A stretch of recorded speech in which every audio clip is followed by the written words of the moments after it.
Let's go over to matters of electoral laws. There are fears of imminent danger to our election should the nation go into the next round of polls without an amendment to the electoral law. The chairman of the Independent National Electoral Commission, INEC, Professor Mahmood Yakubu, was in Lagos leading a retreat with other senior officials of the commission. It started yesterday to review the legal framework for the Nigerian Electoral Act.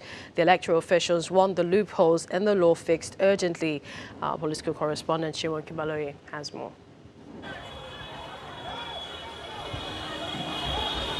Year in, year out, time and time again, Nigeria's election problems persist as though there are no solutions.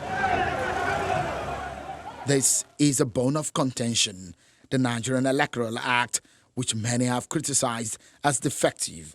The electoral umpire is at the center of it all. The top brass of INEC are in Lagos for a retreat, and their mission is simple.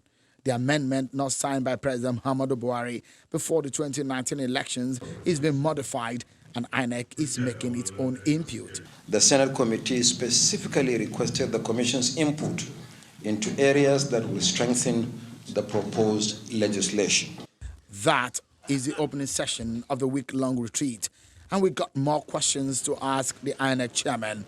First, on the major areas of concern, dealing with bad behaviors at elections. One of the key components of the reform we would like to see in place is effective sanctions for those who violate the laws of this country. Any country that does not penalize offenders is doomed, and we must find a way of penalizing electoral offenders so that impunity can at best reduce or even be eliminated completely.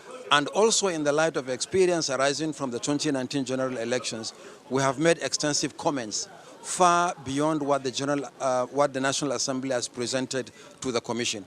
So it's a mixture of what was presented earlier with new experience arising from the 2019 general elections. But how soon will this amendment come?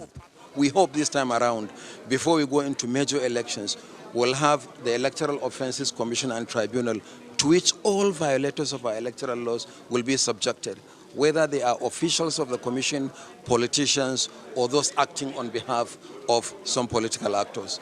Yet again, one can say that effectively the journey to reviewing and getting a revised electoral law has begun.